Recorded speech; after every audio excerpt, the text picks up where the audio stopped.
السلام علیکم ورحمۃ اللہ وبرکاتہ۔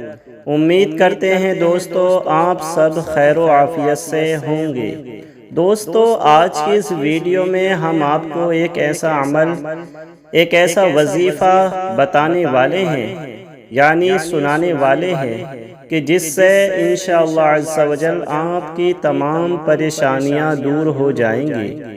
اگر آپ اپنے گھر میں پریشان حال ہیں، اگر آپ غریبی سے پریشان حال ہیں، اگر آپ جاب لیس ہیں، آپ کی جاب نہیں لگتی ہے اور گھر میں جھگڑے رہتے ہیں، گھر میں کوئی نہ کوئی بیمار رہتا ہے، گھر میں جادو جنات کا سایہ ہے، کسی نے آپ کو جادو کروا دیا ہے، یا پھر آپ ہر وقت ٹینشن میں رہتے ہیں، ہر وقت یہ خوف لگا رہتا ہے کہ کہیں ایسا نہ ہو کہ میرے ساتھ کوئی حادثہ ہو جائے، یا آپ رشتوں کی بندش سے پریشان حال ہیں، اگر آپ کے کاروبار میں بندش ہے، جی ہاں دوستو، تو آپ اس عمل کو، اس وظیفے کو ضرور سنیں۔ انشاءاللہ عز و جل آپ کی تمام پریشانیاں دور ہو جائیں گی۔ دوستو آپ سے گزارش ہے کہ اس ویڈیو کو لاسٹ تک ضرور سنیں اور دھیان سے ایک کمرے میں یا ایک جگہ الگ بیٹھ جائیں اور پورے دھیان سے توجہ کے ساتھ اس عمل کو، اس وظیفے کو، اس سورہ کو آپ سنیں۔ دوستو ایک اور آپ سے گزارش ہے کہ اگر آپ سچے پکے مسلمان ہیں تو آپ کو نماز کی پابندی کرنی چاہیے، کیونکہ جو مومن ہوتا ہے وہ کبھی نماز نہیں چھوڑتا ہے۔ آپ کو پانچوں وقت کی نماز پڑھنی چاہیے، کیونکہ دوستو اگر آپ نماز چھوڑتے ہیں تو نماز چھوڑنے سے گھر میں بے برکتی ہوتی ہے، روزی میں برکت نہیں ہوتی، عمر میں برکت نہیں ہوتی۔ اگر آپ نماز کی پابندی کریں گے تو انشاءاللہ عز و جل اس کی برکت سے آپ کی تمام پریشانیاں دور ہو جائیں گی۔ اور دوستو اگر آپ کے کوئی رشتہ دار ہیں یا آپ کے ساتھی ہیں، آپ کے دوست ہیں، فرینڈز ہیں، وہ بھی اگر پریشان حال ہیں، بیمار ہیں، تو ان کو بھی یہ ویڈیو آپ ضرور شیئر کریں، کیونکہ ہو سکتا ہے آپ کے ایک شیئر سے کسی کی زندگی بدل جائے، اور ثواب کی نیت سے اسے زیادہ سے زیادہ شیئر کریں، ثواب کی نیت سے اس ویڈیو کو خوب شیئر کریں۔ دوستو اس ویڈیو کو لاسٹ تک ضرور سنیں اور آپ آمین لکھیں۔ کمنٹ باکس میں آپ کو آمین لکھنا ہے، کیونکہ پتہ نہیں کس کی آمین اللہ عز و جل قبول فرما لے اور ہم سب کا بیڑا پار ہو جائے۔ تو دوستو آپ کو آمین کمنٹ باکس میں لکھنا ہے۔ تو آئیے بنا کسی دیری کے یہ عمل شروع کرتے ہیں۔ ہم پڑھیں گے اور آپ کو دھیان سے سننا ہوگا۔ آئیے شروع کرتے ہیں۔ بسم اللہ الرحمن الرحیم۔ یاسین والقرآن الحکیم انک لمن المرسلین علی صراط مستقیم تنزیل العزیز الرحیم لتنذر قوما ما انذر آباؤهم فهم غافلون لقد حق القول على أكثرهم فهم لا يؤمنون إنا جعلنا في أعناقهم أغلالا فهي إلى الأذقان فهم مقمحون وجعلنا من بين أيديهم سدا ومن خلفهم سدا فأغشيناهم فهم لا يبصرون وسواء عليهم أأنذرتهم أم لم تنذرهم لا يؤمنون إنما تنذر من اتبع الذكر وخشي الرحمن بالغيب فبشره بمغفرة وأجر كريم. إنا نحن نحيي الموتى ونكتب ما قدموا وآثارهم وكل شيء أحصيناه في إمام مبين. واضرب لهم مثلا أصحاب القرية إذ جاءها المرسلون إذ أرسلنا إليهم 2 فكذبوهما فعززنا بثالث فقالوا إنا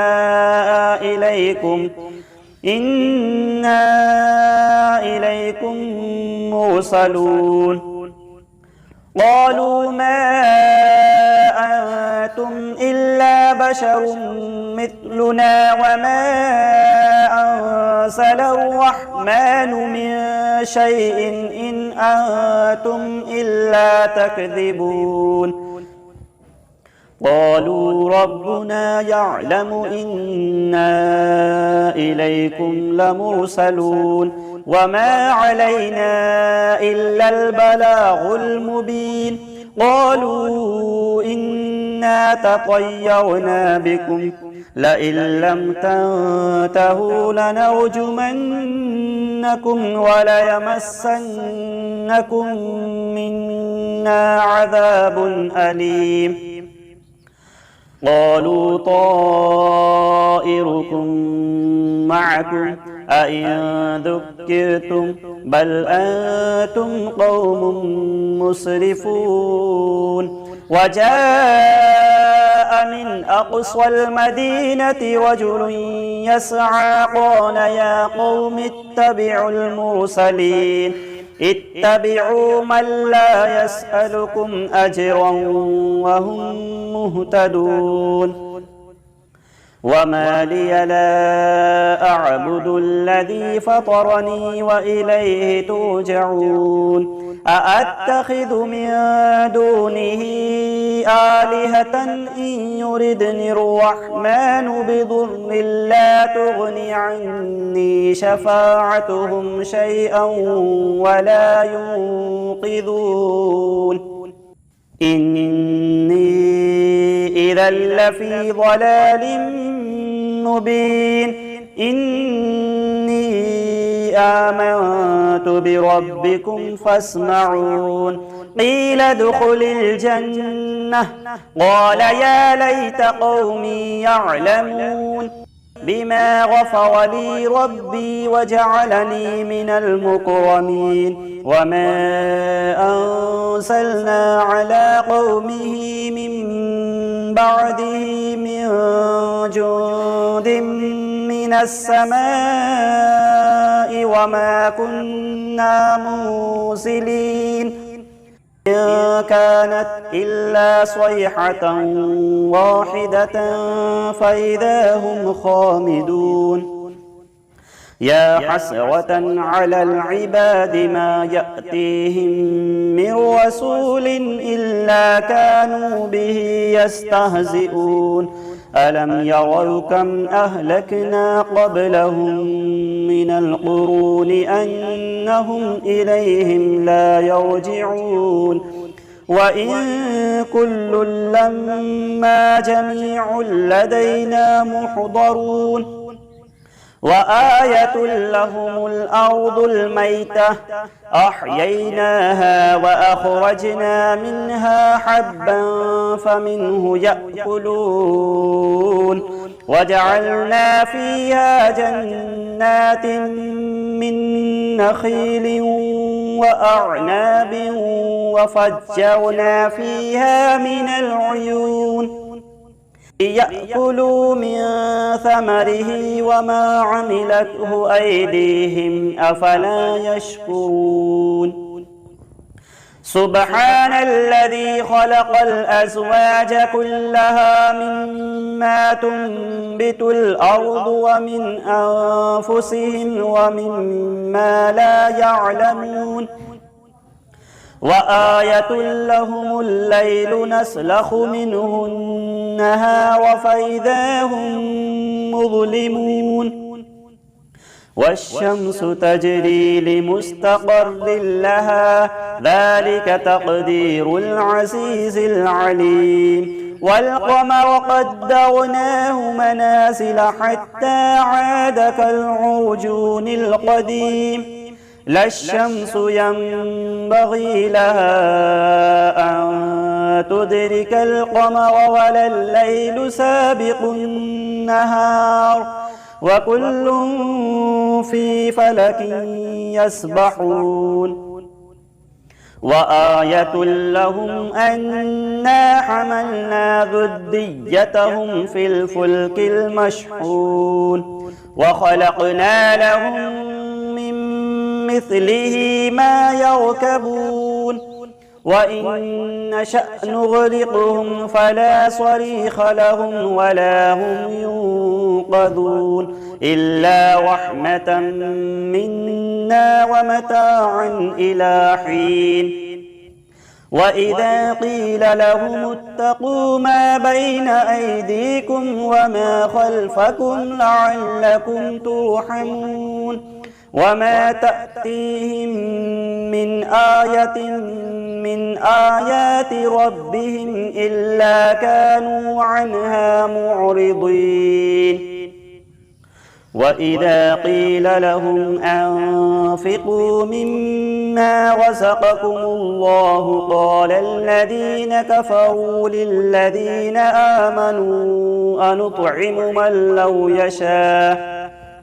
لو يشاء الله أطعمه إن أنتم إلا في ضلال مبين ويقولون متى هذا الوعد إن كنتم صادقين ما ينظرون إلا صيحة واحدة تأخذهم وهم يخصمون فلا يستطيعون توصية ولا إلى أهلهم يرجعون ونفخ في الصور فإذا هم من الأجداث إلى ربهم ينسلون قالوا يا ويلنا من بعثنا من مرقدنا هذا ما وعد الرحمن وصدق المرسلون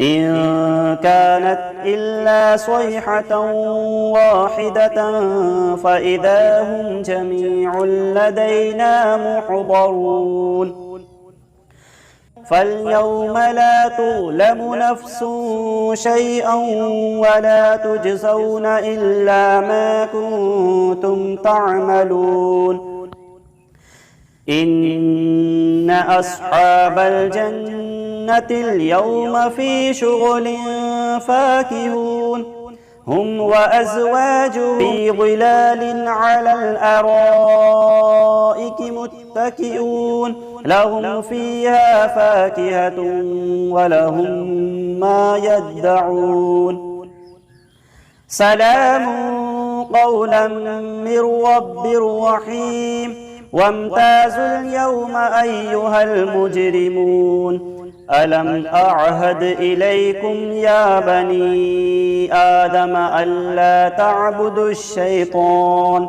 إنه لكم عدو مبين وأن اعبدوني هذا صراط مستقيم ولقد أضل منكم جبلا كثيرا أفلم تكونوا تعقلون هذه جهنم التي كنتم توعدون اصلوها اليوم بما كنتم تكفرون اليوم نختم على أفواههم وتكلمنا أيديهم وتشهد أرجلهم بما كانوا يكسبون ولو نشاء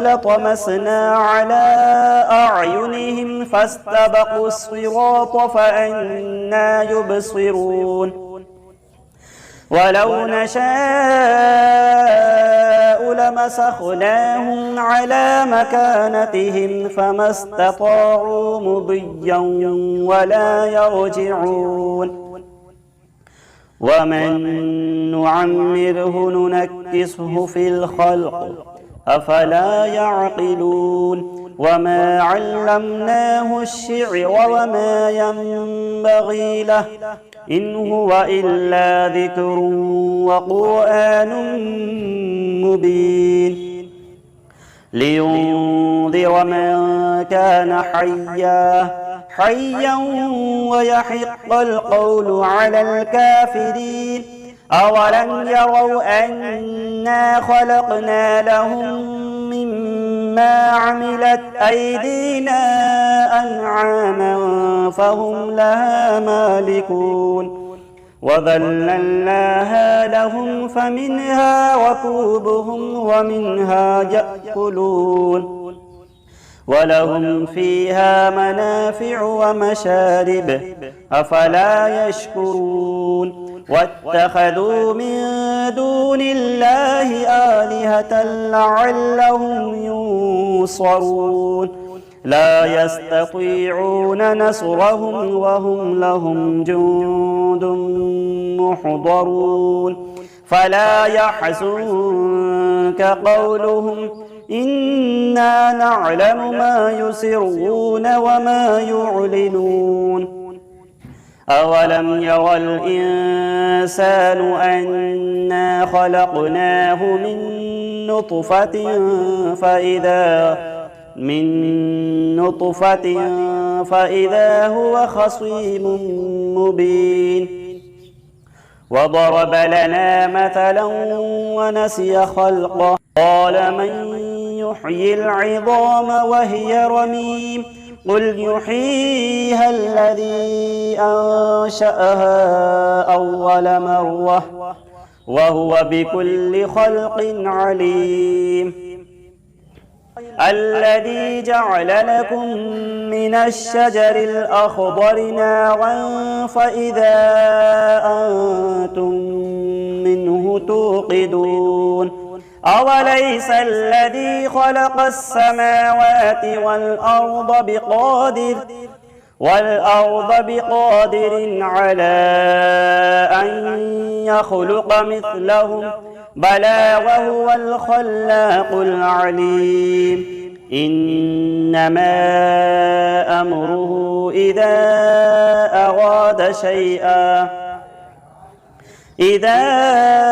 أراد شيئا أن يقول له كن فيكون فسبحان الذي بيده ملكوت كل شيء وإليه ترجعون صدق الله العظيم بسم الله الرحمن الرحيم الله لا إله إلا هو الحي القيوم لا تأخذه سنة ولا نوم له ما في السماوات وما في الأرض من ذا الذي يشفع عنده إلا بإذنه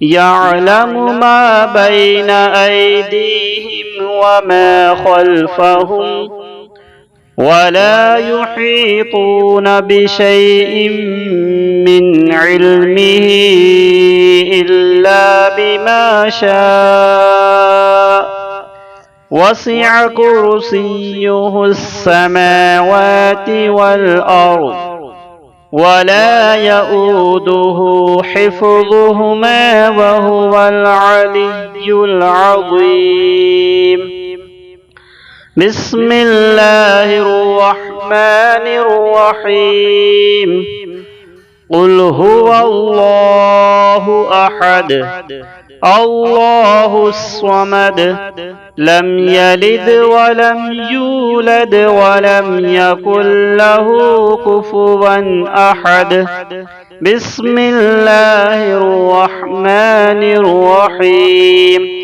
قل هو الله أحد الله الصمد لم يلد ولم يولد ولم يكن له كفوا أحد بسم الله الرحمن الرحيم قل هو الله أحد الله الصمد لم يلد ولم يولد ولم يكن له كفوا أحد بسم الله الرحمن الرحيم الحمد لله رب العالمين الرحمن الرحيم مالك يوم الدين إياك نعبد وإياك نستعين اهدنا الصراط